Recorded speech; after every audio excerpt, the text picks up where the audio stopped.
It's beginning to look a lot like Christmas. The Mark Selby Christmas Album, the essential addition to every home this Christmas. What's the prettiest sight? Playing host to all of your favourite Jester from Leicester songs, such as Losing My Religion,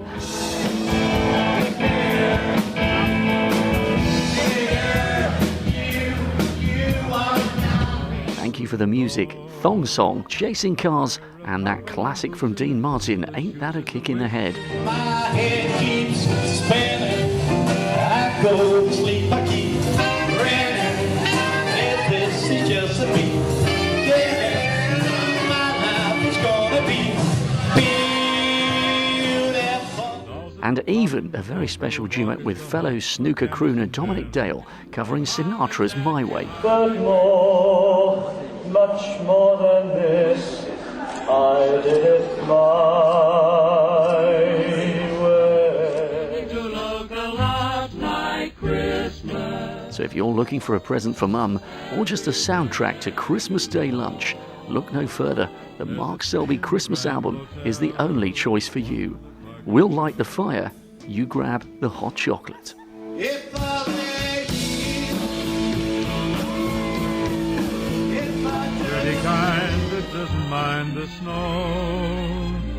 It's beginning to look a lot like Christmas. Soon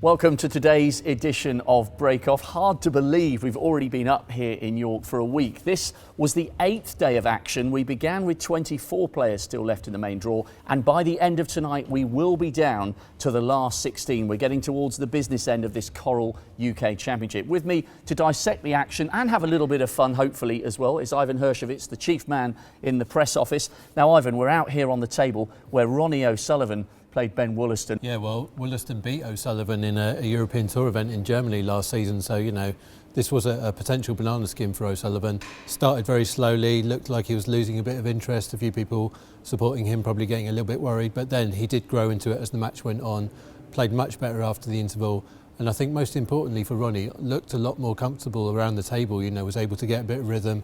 He's obviously walking a lot more easily.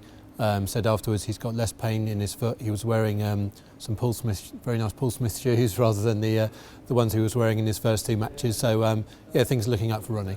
And it's been good, I guess, for the crowd to see that you still care enough about the sport and the tournament that you turned up with a fractured or broken ankle, determined to have another crack at a title you first won back in 1993. It shows how much it still means to you. Got bills to pay, mate.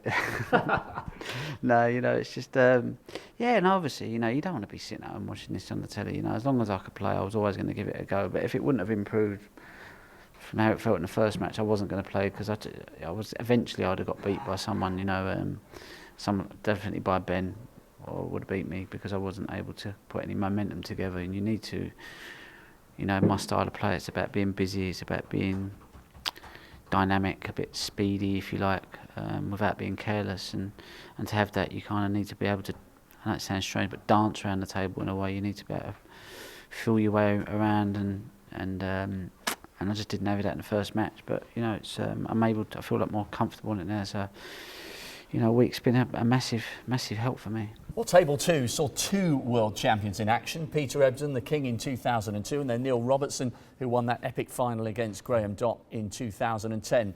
And Ivan, I suppose for the Australians in the crowd, we saw a very different performance from Neil Robertson, literally scraping across the line against Kyron Wilson. Much better against Ebdon for his 6-2 win. Yeah, it was the battle of the two vegans, and I wonder whether they had a box of organic tomatoes back in the dressing room as a bit of extra motivation. But yeah, that was one of Neil's best performances so far this season, certainly since he won the Wuxi Classic at the start. I think he had 1 century and 5 more breaks over 50, played really well. He's got Graham Dott next, and that's going to be a tough game for him. Well, he's right back in the groove, the Thunder from Down Under. And you just mentioned about the vegan diet. Let's see what he makes of his newfound lifestyle and regime. I caught up with him in the press room after his good win. It's obviously no secret. It's something I wanted to kind of keep it a secret, but you just can't, especially with Joe Perry's big mouth. So Yeah, I mean, look, it's the best thing I've ever done in my life, even away from the table. I feel so good. It is absolutely incredible. Well, Neil Robertson certainly looks as though he's reaping the rewards of that newfound diet and the lifestyle as well. Massive match to come for him against Graham Dott. Now, we mentioned at the start of Break-Off that Ronnie O'Sullivan's made his way into the last 16, but let's take a few moments to focus on the man he's going to be playing. Well, if you're a regular on the World Snooker website, you may be aware of a pinch of Selt, where you can get deep inside the thoughts and the psyche of one certain Matt Selt. So we've got him away from the internet and we've got him live in person. So Matthew, first of all, great stuff here. You're into the last 16 at the UK for the first time after that marathon win over Rory McLeod. Yeah, you know, coming into this week, my form's been pretty good, so I was hoping for good things. And luckily, you know, so far no one's managed to beat me, so I'm still going. I'm playing pretty good, and you know, last night was a real tough battle. We obviously didn't finish till near enough 1 o'clock, so it was longer than I would have liked it to have been. But you know, at the end of the day, it's win at all costs in these rounds, and now, you know, I'm into the last 16. A chance to play Ronnie, hopefully, and then yeah, see what happens. You know, what an opportunity, you know, what an occasion. This is a tournament that he won way back in '93. Would you relish that chance? Absolutely. You know, growing up when I was 12 years old, he was the player that, you know, would catch your eye. He's the reason, one of the reasons why I was playing snooker. You know, as a boy, from the age of 18, 19, I was lucky enough to practice with him 2 or 3 times a week for a couple of years. So, you know, I got quite close to him then. You know, he doesn't really speak to too many people now around the venues, and that keeps himself to himself. But it's a match that I've never played in before, and what a better place to play him in, apart from Sheffield, would be York. Now, let's just talk for a moment about his ankle. I mean, you know, it demonstrated the passion he still got for this tournament and for the sport, that he played through a quite considerable amount of pain. It seems as though it's easing. He doesn't have the same level of protection on his ankle at the moment. Yeah. From an opposition perspective, do you see the ankle pain as a weakness, as an Achilles heel? I've got to be honest with you. Or is it just a distraction? From what I've seen, I don't think there's absolutely anything wrong with his with his ankle. Yeah, you know, I've had plenty of my friends have had broken ankles. They can't even walk on it. So, you know, I've had a few people say, you know, Peter Lyons played him earlier on in the tournament. Even he said, there's no way, it's not broken. It might be fractured or he might be in pain. That's fine, but it's definitely not broken. You know, he's been practicing 4 hours a day since he's been here. There's absolutely nothing wrong with his ankle. I think he's just been hyped up to get a bit more publicity for the sport, which is great. You know, get it in the media attention. That's fine, but it's certainly not going to hinder his game in any way, shape, or form. I've watched him out there playing now, Ben. He looks fine, so, you know. So, okay, bearing that in mind, are you even more fired up for playing him than you would be not really. if he was fully fit and there hadn't been those headlines? No, I'll be fired up whatever happens. You know, for me, he's the greatest player that's ever picked up a cue. I've practiced with him for a couple of years. I know him. I got to know him really well when I was younger, so he's always someone that I've always wanted to play. You know, I've played all the other top players. He's the only one I've not played. So yeah, if you can't get fired up about playing the greatest of all time in the second biggest tournament, then you're in big trouble as you start, I think. Now, you're a guy with a fair amount of charisma. You know everybody on the circuit, and you sometimes manage to pick the brains, if you like, of someone else who could lay claim to be among the greats. Is Stephen Hendry. For some unknown reason, we become quite good mates, and then, you know, when he's towards the end of his career like he is now, and as he was when he gave up, you know, we started playing a lot more golf, got a lot more friendly, and then, you know, I started being a little bit cheeky, asking him questions that probably no one's ever asked him before, you know, and luckily for me, he was kind enough to give me them words, and you know, he's helped me along and tried to give me a bit of guidance in the right direction. Don't get me wrong, he's not, I wouldn't say he's coaching me or anything, but if I've got a question, I feel like I can ring him at any stage and ask him, and you know, he's got no problem with helping me out in that way, and you know, I'm very, very lucky and privileged to be in that position. But at the same time, you know, I look at him, he's the greatest snooker player of all time. For me, Ronnie's the best player that's ever picked up a cue, but Hendry's undoubtedly the greatest. But I don't see him as a snooker player, you know, because I never watched him in his heyday. I never watched him in his pomp. The only thing I've seen is on YouTube and stuff. But you know, I class him as a really good friend and someone that I feel like I could count on if I was in trouble, if I needed advice or anything like that. And you know, I take massive positives from the fact that, you know, you've got the person there that's done everything in the game. If I want to know something, it might not be the right thing for me, but whatever he tells me, you know, you're just going to draw on it and you get a buzz. I remember when I first started practicing with Ronnie, whether I used to get bashed up or whether I used to beat him on the odd occasion, he'd go away and you'd be in awe of him. And you know, snooker-wise, you know, for me to have the advice from Hendry in any department is a massive positive for sure. Well, and hopefully from your perspective that will continue. Right, there is one other question I've got to ask you. Those of you who've been watching Break Off will be familiar with the face and the voice of Ivan Hershkovich, the chief man in the press room as far as World Snooker is concerned. And Ivan's a little bit put out. You're all guns blazing to take on the Rocket. But apparently Ivan's asked you to play golf a couple of times and he thinks you're playing chicken a little bit because he hasn't managed to get you out on the golf course up here in Yorkshire. Has the Hirsch got you under a little bit of pressure, got you a bit rattled? The Hirsch managed to take £75 off me last time I played, even though I was still intoxicated at the tee-off time of 6:30. He managed to beat me, which I'm still a little bit hot under the collar, shall we say. But I've not got my golf clubs here. I might have played. I haven't really played since the summer. We normally play me, Henry, Bullard, but I don't really play anymore. To be fair, I kind of knocked it on the head to concentrate on my snooker. Don't really get any money. And it's paying off. Well, it's doing well so far, but yeah, the Hershkovich is at the end of the day, he's a cheat.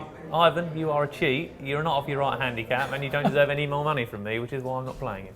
Well, big words there from Matt Selt. This is your right of reply, Ivan. What have you got to say for yourself? I'm definitely going to be talking to my lawyers. I mean, I have got an official handicap certificate. I've given Matt the chance to win his money back. He doesn't want to play me. He knows he's not good enough. He's saying golf, drive for show, putt for dough. Matt can't do either. Stick to snooker. Oh, fighting talk. I think we're going to see a few more instalments of this banter and rivalry, maybe after he's played the match against Ronnie, not before. OK, all banter aside, we've got some big names rising to the fore in this year's Coral UK Championship. So let's get up to date with the latest odds. Here's John Hill.